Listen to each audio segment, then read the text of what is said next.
SP Anil Kumar Beniwal के निर्देशन में चलाए जा रहे अवैध मादक पदार्थों की तस्करी की धरपकड़ अभियान के तहत जिले के हथुनिया थाना पुलिस ने कार्रवाई करते हुए एक आरोपी को 2 किलो 300 ग्राम अवैध अफीम के साथ गिरफ्तार किया है। हथुनिया थाना अधिकारी मधु कंवर ने बताया कि बीती शाम पुलिस गश्त के दौरान थाना क्षेत्र के देवद रोड पर शराब के ठेके के पास संदिग्ध अवस्था में खड़ा एक युवक पुलिस को देखकर भागने लगा, जिस पर थाना अधिकारी ने मैं जापते हुए घेराबंदी कर युवक को पकड़ा और उसकी तलाशी ली, जिस पर उसके पास से मिली एक थैली में 2 किलो 300 ग्राम अवैध अफीम बरामद की गई। पुलिस की पूछताछ में सामने आया कि युवक का नाम गुलाब सिंह पुत्र सुल्तान सिंह है, जो गुड़बेली मध्य प्रदेश का रहने वाला है।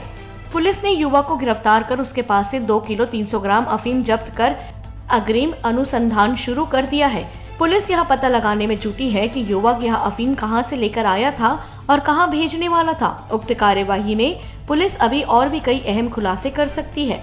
प्रतापगढ़ से दिलीप सेन की रिपोर्ट।